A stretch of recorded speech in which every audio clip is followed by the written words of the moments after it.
Okay, we will be addressing AEW's biggest issue. We're also going to talk about WWE's newest show and how John Cena can play a pivotal role in it. Let's get into it, guys. This is the Wrestling is Bullshit Report, episode 17. It's good to be with all you guys. It's good to talk wrestling. So let's get into it. There's not too many results to talk about today. There's only one piece of results. It's been a pretty slow week.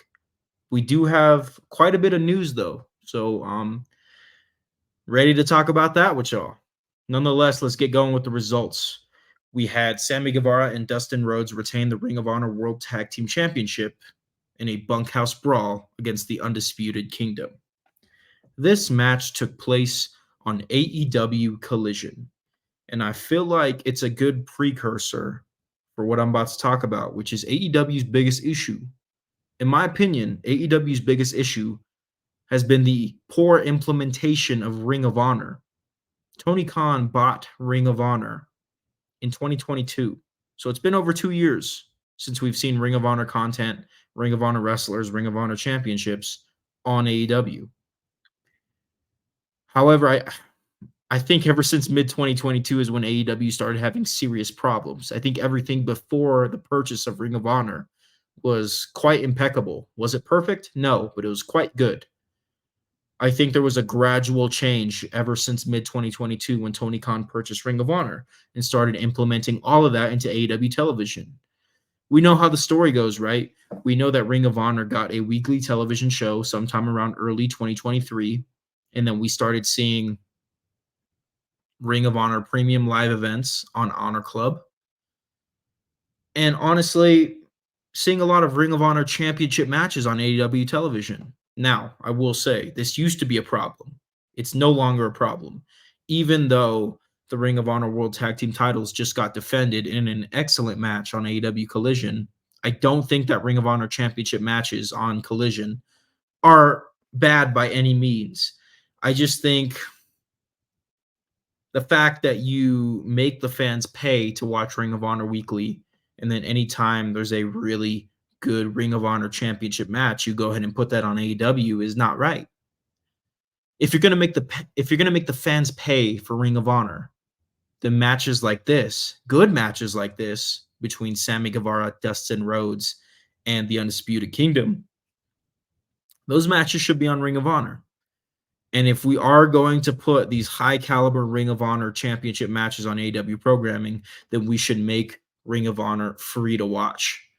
And I do think that that's coming when the AEW content starts coming out on Max. I think when AEW and Warner Bros. Discovery figure out their deal, Ring of Honor will be available for people subscribed to Max. And that'll be better. That'll justify all this stuff going on.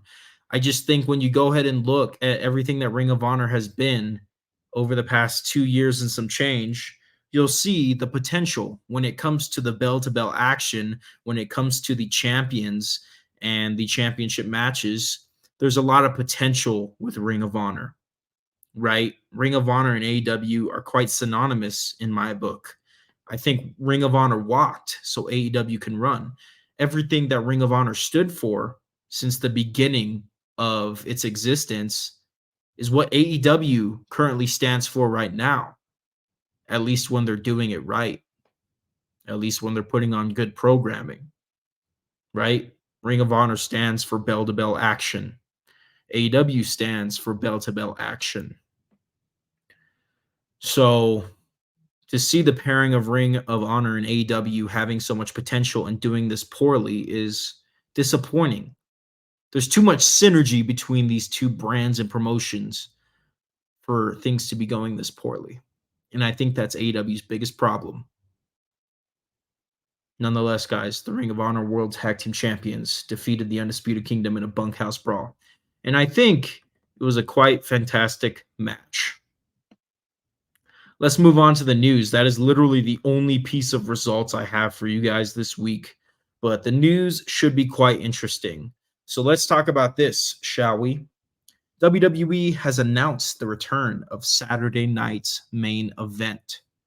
This will be a quarterly special that airs on NBC obviously on Saturday nights. Now, when I say quarterly special, I mean between January and March, you get one. Between April and June, you get one, right? Quarterly special. So this will not be a weekly show. Let me make that very clear. The first Saturday night's main event that we will get will be in December 2024, just in a couple months. And I want to talk about what I think is behind all this. I think John Cena's farewell tour is actually the main catalyst for the return of Saturday night's main event, right? Don't get me wrong. John Cena will be on Raw, he'll be on SmackDown, and he'll be on all the premium live events. But I think if you want to get fans interested in watching the return of Saturday night's main event more than once, then you got to put John Cena on the show. And not just have him on the show, you got to have him wrestle on the show. And this is going to be a perfect spot for those John Cena matches that need to happen, but don't exactly need to be on a premium live event, right? So I'm talking John Cena versus Randy Orton. These guys have wrestled each other a ton of times. While this could be on a premium live event, I think if you were to put it on Saturday night's main event, right, it's a special show happening about 4 times a year on NBC, Saturday night, then yeah, I think a lot of fans, a lot of casual fans, and a lot of returning fans may tune in for this. And that's the end. That's the whole point, right? You want to get the ratings going up. I know we don't talk about ratings too much here, but nonetheless, that doesn't mean that ratings aren't important. So, yeah, I do think you can expect to see John Cena on the Saturday night's main event card for all shows in 2025. Maybe not for this December show. He might make an appearance, but I think in 2025, when John Cena's in the ring for his farewell tour, wrestling often, at least once a month, you'll see him on Saturday night's main event. The more I talk about it, the more I think it makes sense to put John Cena on these shows. Why else would you bring back Saturday night's main event, right? So, yeah, they're obviously not going to advertise it in this fashion quite yet because we're not in John Cena's farewell tour yet. That begins in 2025. But I think if and when John Cena makes an appearance at the first Saturday night's main event in December, then we can start to anticipate and expect him to wrestle on these special shows whenever they come around. Let's get to our next bit of news. We've got SmackDown going to 3 hours in 2025. What do y'all think about that? Take a second and think. What do y'all think about a 3-hour SmackDown in 2025? I know that in the news recently, we learned that from October to December 2024, Raw will go back to 2 hours. But let me make things clear. In January, when Monday Night Raw goes to Netflix, Raw will go back to 3 hours, and then SmackDown will also become 3 hours. So instead of 5 hours a week of main roster television, we will now have 6.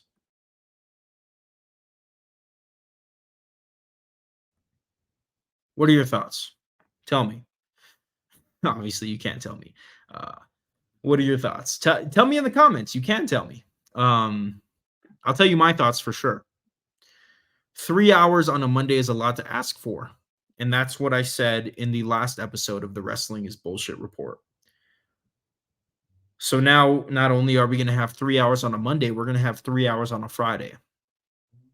And I do want to say that I am going to give this a chance. However, it's a lot. I think that 2 hours is the sweet spot for a weekly wrestling show. If it's a pay-per-view or premium live event, I get it. 3 hours is cool. But WWE is now going to expect us to invest 3 hours of our time on a Monday and then 3 hours of our time on a Friday. And honestly, I'm not super cool with that. The only reason I'm giving it a chance is because I'd be more willing to give a wrestling company 3 hours of my time on a Friday opposed to 3 hours of my time on a Monday. Friday night, I got a little bit of extra energy. It's called TGIF. Thank God it's Friday. So I might be open to SmackDown being 3 hours on a Friday, but when you pair that with a Monday Night Raw that's going to be 3 hours every Monday, it just doesn't sound good to me. It's just too much. You want to leave the audience wanting more. And after 3 hours of Raw every Monday, I definitely don't want more. Like, I'm good. And you want me to look forward to it, not dread having to watch it for 3 hours. And I do dread having to sit down and watch Raw every Monday for 3 hours. Now, I know you may say, you don't have to watch it. Nobody's forcing you to watch it. I want to watch it. WWE is doing a great job. When I get excited for Raw on a Monday, the thought of, oh, it's going to be a 3-hour show sneaks into my head and I become less excited. So now we're going to have the same thing with SmackDown. And it may be okay simply because it's a Friday and it's not a Monday. But nonetheless, I think you're just asking too much of your audience, WWE. And that's the thing is WWE fans are going to watch every week. They're jumping for joy. They get an extra hour of wrestling. Not me. Not me. I like my time. I already commit 5 hours maximum to WWE weekly television. And now you're telling me that 6 is going to be the allotted showtime for Raw and SmackDown every week? I'm not too happy about this, but I'm going to give it a chance. You know how it is.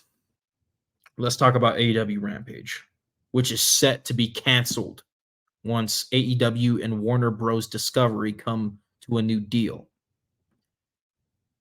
It's a shame because AEW Rampage had room to be great, right? But then they introduced AEW Collision, which showed that it had room to be great until CM Punk left, and now AEW just seemingly has too many television shows every week. Dynamite is obviously the flagship show, but I'm going to be honest, I haven't watched AEW Rampage in a very long time. And AEW Collision has kind of slipped from my interest over the past few months. They had something going when CM Punk was on board. The direction they were going with CM Punk and the vibe and everything, that was good, but they got away from that for obvious reasons that I'm not going to explain here on this episode. Go look into why CM Punk left AEW if you don't know. Nonetheless, AEW Rampage is set to be canceled. I don't think anybody's going to miss it. I think it's a shame that Rampage and Collision have slipped into these passive shows that not many people watch. Like, I'm down to watch Collision these days. I think Collision is still really good, but Rampage, nah, man. I don't really care about Rampage. Nonetheless, I think the fact that AEW Rampage may get canceled soon is good for the future of AEW because they can kind of think about ways to be better if they want to implement another show in the future, or think of ways to be more effective with shows that they already have, such as Dynamite and Collision. I will say Dynamite's a very entertaining wrestling show. I think that Dynamite's awesome. Collision could use a little work. So the cancellation of AEW Rampage is kind of sad, but it's necessary. And if AEW uses this cancellation to reflect on their shortcomings, then I think they'll be golden. Rest in peace, AEW Rampage. Last bit of news today. Let's talk about Miro, who requested his release from AEW. You will be missed, Miro. I think Miro was a very entertaining wrestler when he was on AEW television. He was awesome. He was awesome. So let me just say this. We don't have to blame AEW every time something goes wrong. Sometimes it's the wrestler's fault, and sometimes it's not a good fit. I don't think Miro and AEW is by any means Miro's fault at all. I do know that there were rumors that Miro was very hard to work with from a creative standpoint, and that could have definitely played its role in Miro now requesting his release from AEW. But I'm not exactly blaming AEW for this Miro stuff. Like I'll blame them when it comes to other people such as Wardlow, to be honest, because they have shown that they are failing to give Wardlow what he needs as a wrestler, what he needs to grow as a wrestler. But when it comes to Miro, it just seems like it wasn't a good fit. A guy like Miro, who is very stubborn when it comes to creative, isn't a good fit for AEW. We saw that with Andrade too. Andrade El Idolo is similar to Miro in ways that it's his way or the highway when it comes to creative. And obviously that just doesn't fly in AEW because then Tony Khan will just disagree with you and not use you. Like that is very clear. WWE has a better way, a better system of handling these types of guys and featuring these types of guys and keeping these guys happy. AEW has not figured that out yet. So I don't really think that's a reason to blame AEW, right? They haven't figured out how to book guys that would like to control their own creative, essentially. They're a young company and it takes time to figure things out like that. WWE's been around for a very long time. They know how to handle these types of wrestlers. So, will we see Miro return to WWE as Rusev? I think that's a great option for him because Rusev was very over. Rusev was over as a heel, and Rusev was over as a face. And this new creative team that WWE's got under the direction of Triple H is tremendous. So I think if Rusev is to return to WWE, then that would be money. They'll figure out how to book him. They'll figure out how to keep him happy. And they'll figure out how to make fans love him again. I don't think fans ever stopped loving him. I just think we all saw that AEW wasn't the place for him. Similar to how AEW wasn't the place for Andrade. And that's okay. Like, that's not AEW's fault, is ultimately what I'm trying to get at here. It's a shame that it didn't work. I think there was a lot of potential. But at the end of the day, it wasn't a good fit. And now the world is in Miro's hands. He can go anywhere. He can go to TNA. He can go be a dominant TNA world champion. I'm sure he can persuade his way to being a long reigning TNA world champion. And we can look back on this clip if that is to happen. And I could say, haha, I told you so. I'm just kidding. I'm not the type of person to do that. Nonetheless, guys, yeah, Miro has requested his release from AEW, and it's a real shame because he had a lot of potential. But nonetheless, guys, WWE is a good fit for him as Rusev. Or the world of professional wrestling is vast. So I'm sure there's another promotion that can keep him happy. Maybe the NWA. I don't know. Maybe. All right, guys. That's it for the news. Let's get into the watch list before we get out of here. I only have 3 shows for you guys on the watch list this week. Let's start with Monday Night Raw. We have Braun Breaker defending the Intercontinental Championship against Jey Uso in what should be a very fantastic match, right? Braun Breaker versus Jey Uso. I think the promo between these two wrestlers last week on Raw was awesome. So I think this match is going to deliver. I wonder if this is going to be the first of many in a feud between Braun Breaker and Jey Uso, or if we're just going to do a one and done and then we'll have these guys feud somewhere later down the road. They can go either way with it. It's really up to WWE's creative plan. But I'm excited for the match. You know, it's good to see the Intercontinental Championship just doing so well. It did well. It's been doing well for years, right? It's been doing well with Gunther. Did well with Sami Zayn for like 3 or 4 months or so. And now it looks like Braun Breaker's doing a good job. And Jey Uso's getting an IC title match, which is very awesome. I think Jey Uso should get the Intercontinental Championship before he retires. I just think the singles wrestler that he becomes is perfect for the Intercontinental Championship. Nonetheless, guys, high-quality match on Monday Night Raw this week. And then we go to NXT, where Kaylani Jordan will defend the Women's North American Championship against Ren Sinclair. People have been saying NXT has the greatest women's division in the world. And Kaylani Jordan has been a big part of that. She's been a fighting champion as the first ever Women's North American Champion. So she has another big match against Ren Sinclair on this week's episode of NXT. And Ren Sinclair is new to the NXT Women's division. So she's got something to prove. So this is going to be a good match. This is going to be a good match. I feel like both of these women have something to prove week in and week out every match. And I think you put them in the ring together, and there's a great opportunity for synergy. There's a great opportunity for a holy shit, this is awesome match, if you will. All right, guys. One more show for you guys on the watch list. AEW Dynamite Grand Slam. Jeff Jarrett faces Hangman Adam Page in a lumberjack strap match. Now, if you watched my summary and analysis of the most recent episode of AEW Dynamite, you know that I'm not a big fan of the Jeff Jarrett and Hangman Adam Page feud that is currently taking place. So this match personally has something to prove in my eyes, right? Jeff Jarrett has something to prove here as he's facing Hangman Adam Page, who can't afford to lose any momentum. And I totally think the decision to pair Hangman with Jeff Jarrett after the amazing culmination between the best feud that AEW has done, which is Hangman versus Swerve, putting Jeff Jarrett into that after is a buzzkill. Like, it has the potential to be a buzzkill. It's not officially a buzzkill yet, but if they go out there and have a decent match, a mid match, then no, Hangman's momentum will be killed. They need to go out there and have an amazing match because Hangman has too much momentum coming out of this feud with Swerve. I do think there was plenty of better options for Hangman after this feud with Swerve. I think Malachi Black would have been perfect. Malachi Black has been underused in AEW and has something to prove.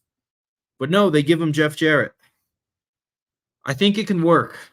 I know I'm harping on it a lot, but I think it can work. They just have to prove it. They just have to go out there and tear the house down. They have to go out there and have an amazing match. And if they don't have an amazing match, if they have a decent match, or God forbid, a bad match, you're just killing momentum. So there you go. Jeff Jarrett versus Hangman in a lumberjack strap match. And if the match sucks, I hope it's the last match between Jeff Jarrett and Hangman. And I hope they go ahead and figure something else out for Hangman and replenish his momentum, because momentum is a scarcity in the world of professional wrestling, right? It's all about attention, and attention comes with momentum. All right, let's continue down this AEW Dynamite Grand Slam card. We have Mariah May defending the AEW Women's World Championship against Yuka Sakazaki, which is sure to be a pretty dang solid match. I think Mariah May has been doing a pretty solid job. Obviously, she's a heel, and she finds ways to win matches. She finds ways to just short matches and get her way, get the victory. But nonetheless, man, Mariah May comes from the Puroresu system of Japan, and so does Yuka Sakazaki. And I do love AEW's Puroresu influence on the women's division. It's been around since day one, ever since Riho won the inaugural AEW Women's World Championship. So to see a pairing of Mariah May and Yuka Sakazaki, I know that this match is going to be awesome because Puroresu women's wrestling is freaking awesome, and I love its heavy influence on AEW. Very excited for that. Next, we have Hook defending the FTW Championship against Roderick Strong. I've stated that Roderick Strong is a unique wrestler. I really do think he's one for one. He's that good, highly underrated, and I think the young wrestler Hook can learn a lot from being in the ring with Roderick Strong, and I'm excited to see that. Obviously, this FTW Championship and these feuds that Hook has are there to help him learn. He's still a young wrestler. He's still growing his experience and his psychology in the ring and his storytelling talent or what have you. So yeah, this is here to service Hook, and I think Roderick Strong is a good person to learn from, a good wrestler to learn from. Last but not least, guys, we have the Young Bucks defending the AEW World Tag Team Championship against Kyle Fletcher and Will Ospreay.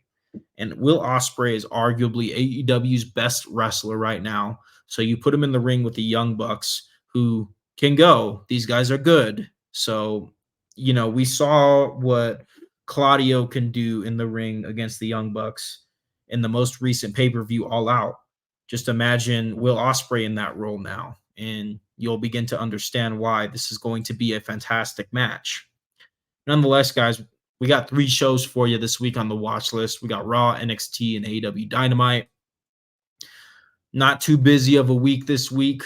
It seems like these past 2 weeks have been pretty chill compared to having All In and then having Bash in Berlin the very next weekend and then having All Out the weekend after that. Like, that was such a boom period for WWE and AEW together as a fan. If you consume both, you had 3 weekends in a row of high caliber shows, and each of them delivered. Fun time to be a fan. What can I say?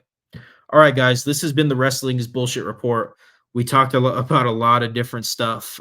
This interesting world of professional wrestling continues to go in directions that we never could have seen, continues to be unpredictable, and continues to deliver great wrestling. Whether you're watching WWE, AEW, TNA, New Japan, CMLL, or anything else under the sun, it's a good time to be a fan. All right, guys, I'll talk to you later. Take care.